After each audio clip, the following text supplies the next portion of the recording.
नमस्कार दोस्तों, MPN academy में आपका हार्दिक अभिनंदन है। मैं हूं मनोज प्रेम नारायण। प्रस्तुत है weekly current affair test series.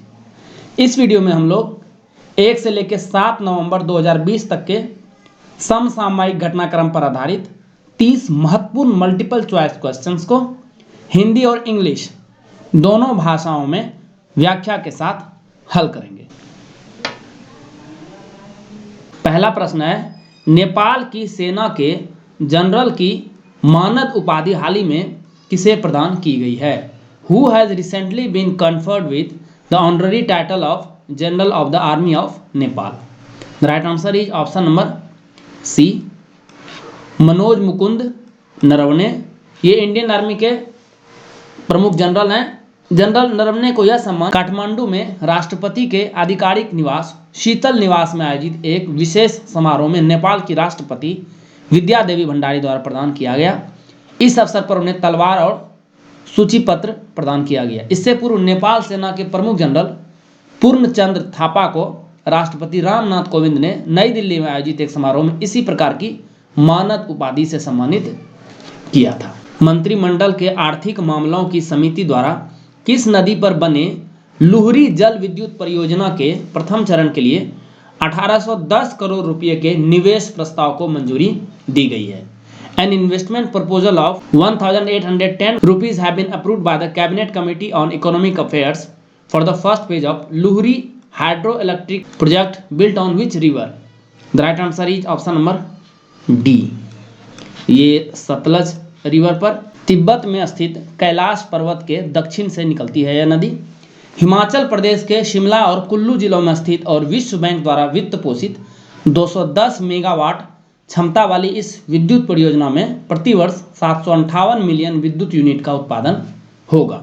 इस परियोजना को बिल्ट ऑन ऑपरेट मेंटेन यानी बूम आधार पर सतलज जल विद्युत निगम लिमिटेड द्वारा क्रियान्वित किया जा रहा है। न्यूजीलैंड की पहली भारतीय मूल की मंत्री कौन बन गई है? Who has become the first Indian origin minister in New Zealand?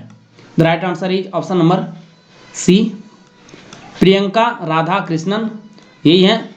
इन्हें बनाया गया है minister for the community and voluntary sector, youth and minister for diversity, inclusion and ethnic communities और एसोसिएट मिनिस्टर बनी है सोशल डेवलपमेंट एंड एम्प्लॉयमेंट का। 41 वर्ष की प्रियंका का जन्म वैसे चेन्नई में और पालन पोषण सिंगापुर में हुआ है।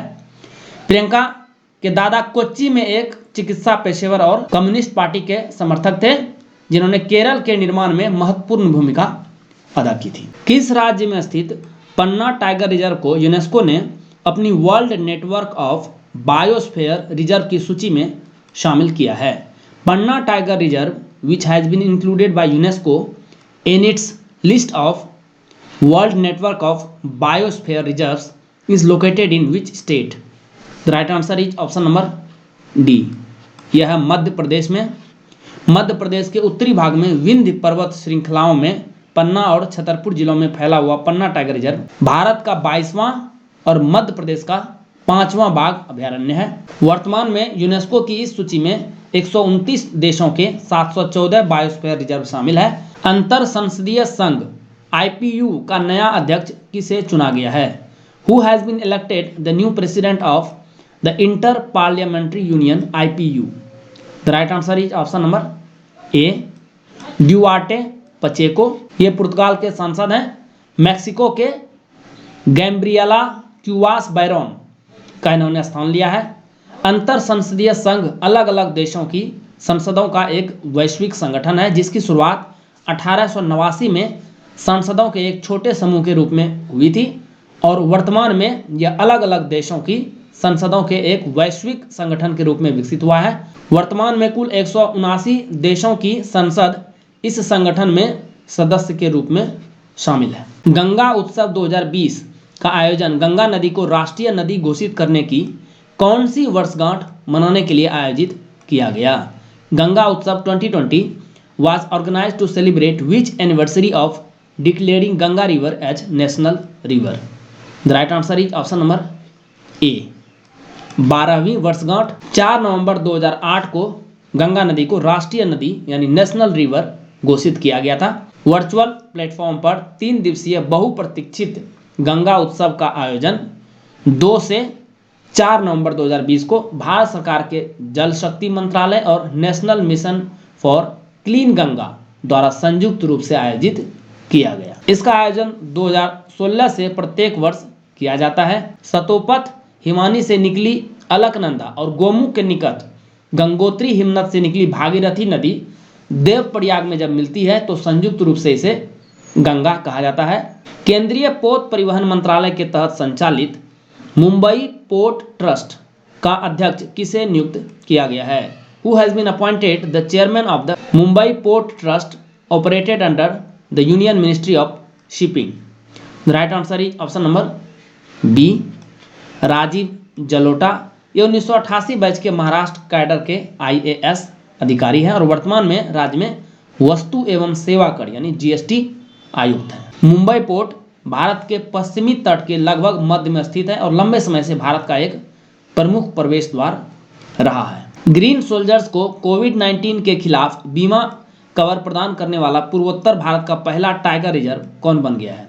The first tiger reserve in north east India to provide insurance cover to green soldiers against कोविड-19 is. The right answer is option number B, Pakke tiger reserve, जिसे पखुई टाइगर रिजर्व के नाम से भी जाना जाता है। यह अरुणाचल प्रदेश राज्य के उत्तर पश्चिम में भरेली या कोमांग नदी और पूर्व में पक्के नदी से घिरा पूर्वी कामेंग जिला में स्थित एक टाइगर रिजर्व है। यह अरुणाचल प्रदेश राज्य में नामदफा रिजर्व के पश्चिम भाग में स्थित है, जिसका कुल क्षेत्रफल लगभग 862 वर्ग किलोमीटर है। भारत के फ्रंट लाइन वन कर्मचारी अपर्याप्त स्वास्थ्य कवरेज के साथ सबसे चुनौतीपूर्ण परिस्थितियों में कार्य करते हैं, इसीलिए इन्हें ग्रीन सोल्जर कहा जाता है। भारत का नया मुख्य सूचना आयुक्त CIC किसे नियुक्त किया गया है? Who has been appointed the new Chief Information Commissioner CIC of India? The right answer is option number D. Yashvardhan Kumar Sinha. 7 नवंबर को ये 11वें CIC बने। भारतीय विदेश सेवा के सेवानिवृत्त अधिकारी यशवर्धन ने राष्ट्रपति भवन में मुख्य सूचना आयुक्त के रूप में शपथ ली। अगस्त 2020 में बिमल जुल्का का कार्यकाल पूरा होने के बाद यह पद खाली चल रहा था। पहले CIC कौन है भारत के? वो है वजाहत हबीबुल्ला। किस राज्य के हजीरा एवं घोघा के बीच रोपैक्स सेवा की शुरुआत PM नरेंद्र मोदी द्वारा की गई है? RoPax ferry service between Hazira and Ghogha has been launched by PM Narendra Modi in which state? The right answer is option number C, Gujarat में। हजीरा में शुरू किए जा रहे रोपैक्स टर्मिनल भी स्थापित किया गया है। इसकी लंबाई 100 मीटर जबकि इसकी चौड़ाई 40 मीटर है, जिस पर अनुमानित रूप से 25 करोड़ रुपए खर्च की लागत आई है। यह दक्षिणी गुजरात और सौराष्ट्र क्षेत्र के द्वार के रूप में कार्य करेगा। इससे घोघा कहाँ पर है? भावनगर में है जिला में, और हजीरा कहाँ है? सूरत जिले में। इसके बीच की दूरी 370 किलोमीटर से घटकर 90 किलोमीटर रह जाएगी। हाल ही में चर्चा में रहा मानसर झील किस शहर में स्थित है? Mansar lake which is in the news is located in which city? The right answer is option number B, Jammu में है। 1 नवंबर को पूर्वोत्तर क्षेत्र के केंद्रीय विकास मंत्री जितेंद्र सिंह ने 2005 में रामसर स्थल के रूप में नामित इस झील में विकास योजना का उद्घाटन किया। यह एक मीठे पानी की प्राकृतिक झील है। इसके द्वारा हर साल 20 लाख से अधिक पर्यटकों को आकर्षित करने की योजना है। भारत सरकार ने भारत में टेलीविजन रेटिंग एजेंसियों के लिए लागू दिशा निर्देशों की समीक्षा करने के लिए किनकी अध्यक्षता में एक समिति का गठन किया है? The government of India has constituted a committee under whose chairmanship to review the guidelines applicable to television rating agencies in India? The right answer is option number C, Shashi Shekhar Vempati. ये प्रसार भारती के चीफ एग्जीक्यूटिव ऑफिसर हैं। शशि थरूर के नेतृत्व में सूचना प्रौद्योगिकी के संसदीय पैनल ने पिछले महीने सर्वसम्मति से सहमति व्यक्त की थी कि टेलीविजन रेटिंग पॉइंट यानी TRP के माध्यम से दर्शकों के अनुमानों को मापने की वर्तमान प्रणाली त्रुटिपूर्ण है और इसकी तकनीक अब पुरानी हो चुकी है। समिति के अन्य सदस्य हैं डॉक्टर शलभ, ये IIT कानपुर में गणित और सांख्यिकी विभाग में सांख्यिकी प्रोफेसर हैं। पुलक घोष ये सार्वजनिक नीति के लिए डिसीजन साइंस सेंटर के प्रोफेसर हैं। और डॉक्टर राजकुमार उपाध्याय ये C.डॉट के कार्यकारी निदेशक हैं। मालाबार नौसैनिक अभ्यास के 24वें संस्करण का पहला चरण कहाँ शुरू हुआ? Where did the first phase of the 24th edition of the Malabar naval exercise begin? The right answer is option number D.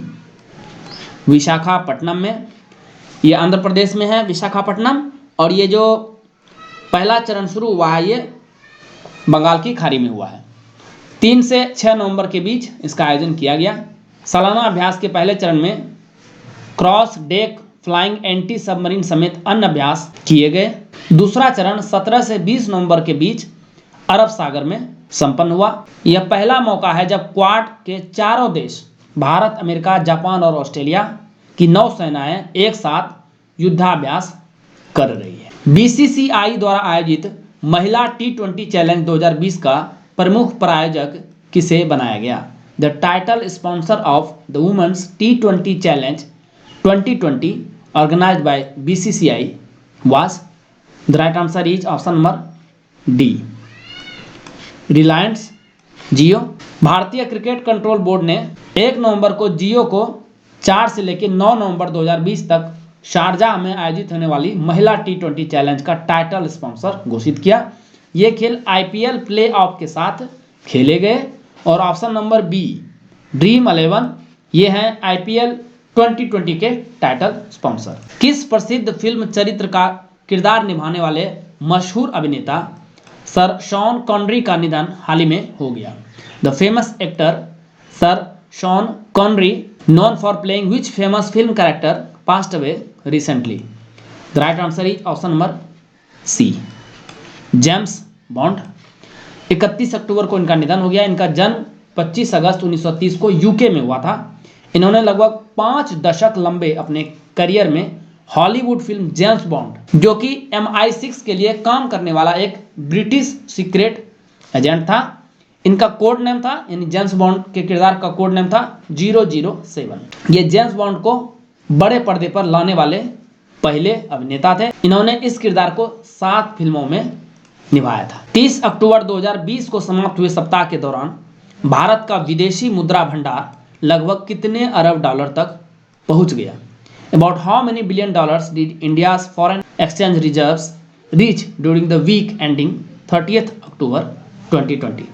The right answer is option number B.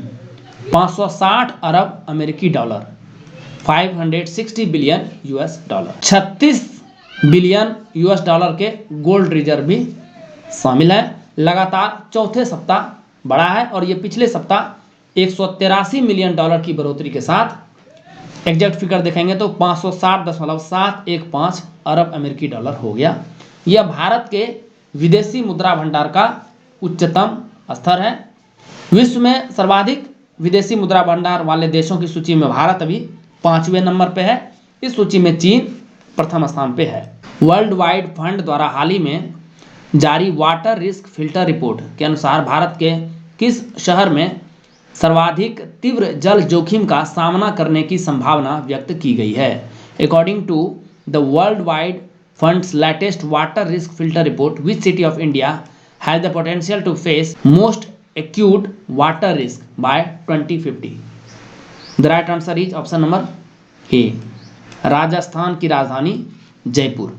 इसके बाद इंदौर का स्थान है, फिर ठाणे, मुंबई, कोलकाता और दिल्ली। लगभग 30 भारतीय शहरों के तीव्र जल जोखिम का सामना करने की संभावना है। पानी के जोखिम से प्रभावित शहरों की संख्या 2025 तक पूरे विश्व में 100 हो जाएगी। इस सूची में Jakarta, Beijing, Johannesburg, Hong Kong, Rio de Janeiro और मक्का शामिल हैं। चीन के आधे से अधिक शहर पानी के जोखिम का सामना कर रहे हैं। पाकिस्तान और किस देश की सेना के बीच द्रजबा 5 नामक युद्धाभ्यास का आयोजन हाल ही में किया गया? Recently exercise named Druzhba 5 was conducted between armies of Pakistan and which country? The right answer is option number C, रूस।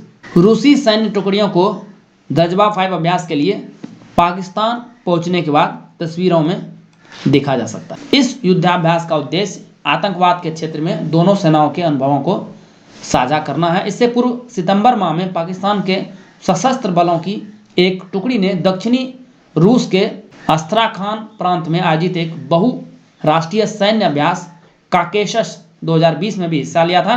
भारत ने कोरोना वायरस की महामारी के चलते रूस में होने वाले इस युद्धाभ्यास से अपनी भागीदारी को वापस ले लिया था।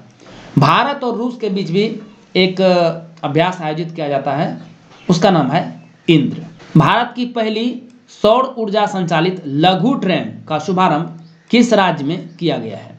India's first solar powered miniature train has been launched in which state?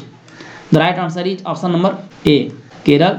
उद्घाटन मुख्यमंत्री पिनाराई विजयन ने वैली टूरिस्ट विलेज में 2 नवंबर को किया। यह ट्रेन परियोजनाओं की एक कड़ी का हिस्सा है। इस स्थान पर अंतर्राष्ट्रीय स्तर की सुविधाओं को विकसित करने के लिए 60 करोड़ रुपये व्यय किए गए। इस दौरान मुख्यमंत्री ने एक अर्बन पार्क और इको फ्रेंडली पर्यटक गांव में एक स्विमिंग पूल भी समर्पित किया। पद्म पुरस्कार से सम्मानित टी.एन. कृष्णन, जिनका निधन हाल ही में हो गया, किस वाद्य यंत्र के प्रसिद्ध कलाकार थे? Padma awardee T N. Krishnan, who passed away recently, was the famous artist of which musical instrument? The right answer is option number B, violin. जन्म इनका 6 अक्टूबर 1928 को केरल के एर्नाकुलम में हुआ था। इन्होंने एक वायलिन वादक के रूप में अपने करियर की शुरुआत काफ़ी छोटी उम्र में ही की और आगे कई पीढ़ियों के दिग्गज संगीतकारों के साथ काम किया। 1942 में ये चेन्नई चले गए और तब से उसी शहर में रह गए। टी.एन. कृष्णन को संगीत के क्षेत्र में उनके योगदान को देखते हुए संगीत कला निधि, पद्मश्री और पद्म विभूषण से सम्मानित किया गया था। अमेरिका की एक अदालत ने इसरो की वाणिज्यिक शाखा एंट्रिक्स कॉरपोरेशन लिमिटेड को बंगलुरु स्थित स्टार्टअप देवास मल्टीमीडिया को कितने डॉलर का मुआवजा देने को कहा है?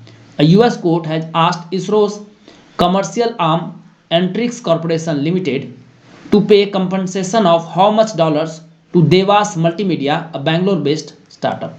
The right answer is option number B, 1.2 billion US dollar. 2005 में एंट्रिक्स कॉरपोरेशन लिमिटेड ने 2 उपग्रहों के निर्माण, लॉन्च और संचालन के लिए देवास मल्टीमीडिया के साथ समझौता किया था, जिसे 2011 में एंट्रिक्स कॉरपोरेशन द्वारा ही रद्द कर दिया गया था। जॉन पोम्बे मागुफुली ने किस देश के राष्ट्रपति के रूप में पुनः पदभार संभाला है? John Pombe Magufuli has been re elected as the president of which country? The right answer is option number D, Tanzania. अब तंजानिया की चर्चा चली है तो आइए थोड़ा मैप पे नजर देखते हैं।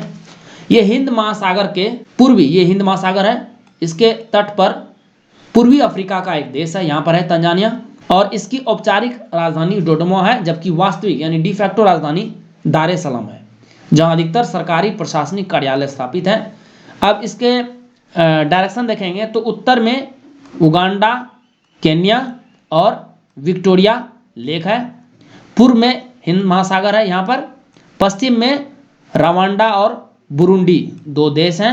किस राज्य के खेतरी में Indo Israel centre of excellence for vegetables protected cultivation की आधारशिला हाल ही में रखी गई है? The foundation of the Indo Israel centre of excellence for vegetables protected cultivation has recently been laid in Khetri of which state?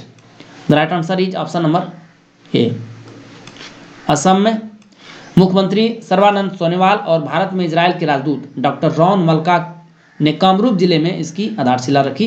8 hectare क्षेत्र में बनने वाले इस केंद्र को 10.33 करोड़ रुपए की लागत से भारत इजराइल कृषि परियोजना के तहत बनाया जाएगा, जिसमें एक हाईटेक ग्रीन हाउस, स्वचालित सिंचाई प्रणाली और कीट रोधी हाउस जैसी सुविधाएं उपलब्ध होगी।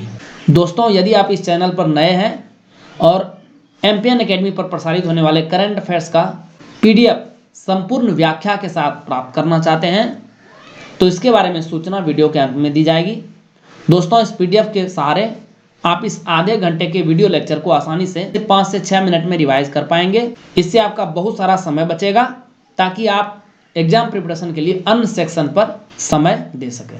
फोन पे किस कंपनी के स्वामित्व वाला एक ऑनलाइन पेमेंट ऐप है? फोन पे is an online payment app owned by which company? The right answer is option number D. इसकी ऑनर है फ्लिपकार्ट। न्यूज में क्यों है? 6 नवंबर को national payment corporation of India ने फेसबुक के स्वामित्व वाले मैसेजिंग एप्लीकेशन व्हाट्सएप को यूपीआई पर गो लाइव के लिए मंजूरी दे दी। यह व्हाट्सएप के नए फीचर व्हाट्सएप पे के जरिए हासिल किया जाएगा। व्हाट्सएप ने 5 बैंकों जैसे ICICI bank, Indian bank, axis bank, HDFC bank, भारतीय स्टेट बैंक के साथ साझेदारी की है। इन 5 बैंकों के अलावे जियो पेमेंट बैंक को भी इसमें शामिल किया गया है। तो अभी वर्तमान में देखेंगे तो ऑनलाइन पेमेंट ऐप में सबसे ज़्यादा भागीदारी वो है पेटीएम की, लगभग 50% शेयर है, मार्केट शेयर है पेटीएम का। उसके बाद सेकेंड नंबर पे आता है फ़ोनपे का लगभग 30% और थर्ड नंबर पे है गूगल पे। तो ये तीनों को मिला देंगे तो लगभग 83% मार्केट शेयर है। लेकिन यदि व्हाट्सएप फीचर आ गया तो फिर कंपटीशन बहुत ही ज़्यादा हो जाएगा और इससे फ़ोन पे को भी नुकसान होने की संभावना है। भारतीय वायुसेना के लिए राफेल लड़ाकू विमान की दूसरी खेप में कितने विमान शामिल हैं? How many aircrafts are included in the second batch of Rafale fighter jets for the Indian air force? The right answer is option number A 3। Bharat में राफेल लड़ाकू विमानों का दूसरा बैच पहुंच गया है। यह विमान गुजरात के जामनगर एयरबेस पर उतरा। जल्द ही इसे हरियाणा स्थित अंबाला एयरबेस पहुंचाया जाएगा। पहला बैच 27 जुलाई को 5 राफेल जेट विमानों ने इंडियन एयरफोर्स में शामिल होने के लिए बोर्डो फ्रांस के मेरीग्रेक एयरबेस से उड़ान भरी थी। सितंबर 2016 में भारत सरकार ने 36 राफेल लड़ाकू विमानों की खरीद के लिए फ्रांस के साथ एक अंतर सरकारी समझौते पर हस्ताक्षर किए थे और इस समझौते के अनुसार सभी 36 राफेल लड़ाकू विमान 2021 तक भारत पहुंच जाएंगे। राफेल फ्रांस का डबल इंजन और 4.5 जनरेशन वाला मल्टी रोल लड़ाकू विमान है जिसे फ्रांस की डसॉल्ट एविएशन कंपनी द्वारा डिजाइन किया गया है। बांग्लादेश ने 3 करोड़ कोविड-19 वैक्सीन खुराक की प्राथमिकता वितरण के लिए भारत की किस कंपनी के साथ समझौता किया है? Bangladesh has signed an agreement with which Indian company for priority delivery of 3 crore कोविड-19 vaccine doses? The right answer is option number C, Serum Institute of India. इस कोविशील्ड वैक्सीन को एस्ट्राजेनेका और ऑक्सफोर्ड विश्वविद्यालय द्वारा विकसित किया जा रहा है और इसी का वितरण वहां किया जाएगा। समझौते के अनुसार शुरू में 1.5 करोड़ लोगों को टीका लगाया जाएगा क्योंकि प्रत्येक व्यक्ति को 2 टीकों की खुराक की आवश्यकता होती है, इसीलिए यह फिगर आपको 3 करोड़ का दिखाई पड़ रहा है। वर्तमान में देखेंगे भारत में परीक्षण के 3 कोविड-19 टीके हैं। स्पुतनिक वी रूसी वैक्सीन है, ऑक्सफोर्ड यूनिवर्सिटी वैक्सीन की कोविशील्ड जिसे बांग्लादेश में डिस्ट्रीब्यूट किया जाना है और कोवैक्सीन जो कि भारतीय चिकित्सा अनुसंधान परिषद और भारत बायोटेक द्वारा संयुक्त रूप से विकसित किया गया है। ध्यान रखिएगा भारत गावी अलायंस की कोवैक्स सुविधा का एक हिस्सा है। गावी क्या है? फुल फॉर्म इसका है ग्लोबल अलायंस फॉर वैक्सीन्स। इस सुविधा का उद्देश्य सभी देशों को कोविड-19 टीके उपलब्ध कराना है तथा टीका राष्ट्रवाद को रोकना है। भारत और यूएई ने निवेश पर उच्च स्तरीय संयुक्त कार्यबल का गठन किस वर्ष किया था? In what year did India and UAE set up a high level joint task force on investment? The right answer is option number B, 2012 में किया था। न्यूज में क्यों है? 3 नवंबर को भारत और यूएई ने निवेश पर 8वीं उच्च स्तरीय संयुक्त कार्यबल का वर्चुअल आयोजन किया।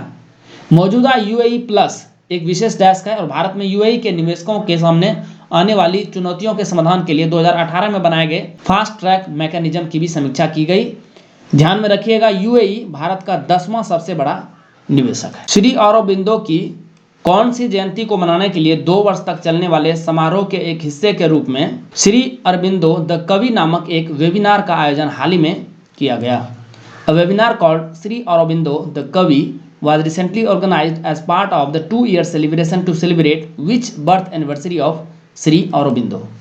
The right answer is option number B, 150वीं जयंती। Shri Aurobindo foundation for Indian culture SAFIC द्वारा इसका आयोजन किया जा रहा है। इनका जन्म 15 अगस्त 1872 को कोलकाता में हुआ था, यानी कि 2022 में इनकी 150वीं जयंती मनाई जाएगी। 2020 से 2 साल का फंक्शन ऑर्गेनाइज किया जा रहा है।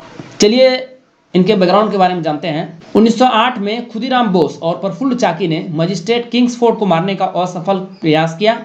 इसके मद्देनजर अरबिंदो को भी हमले की योजना बनाने और अंजाम देने के आरोप में गिरफ्तार किया गया और अलीपुर जेल भेज दिया गया। अलीपुर बम हमले की सुनवाई 1 वर्ष तक चली। आखिरकार 6 मई 1909 को इन्हें बरी कर दिया गया।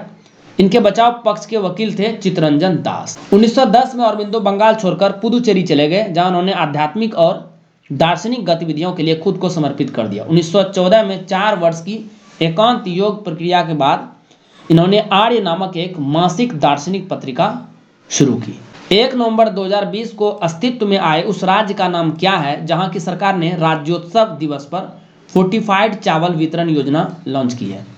What is the name of the state which came into existence on 1st November 2020, where the government has launched fortified rice distribution scheme on Rajyotsav, or you can say State Foundation Day.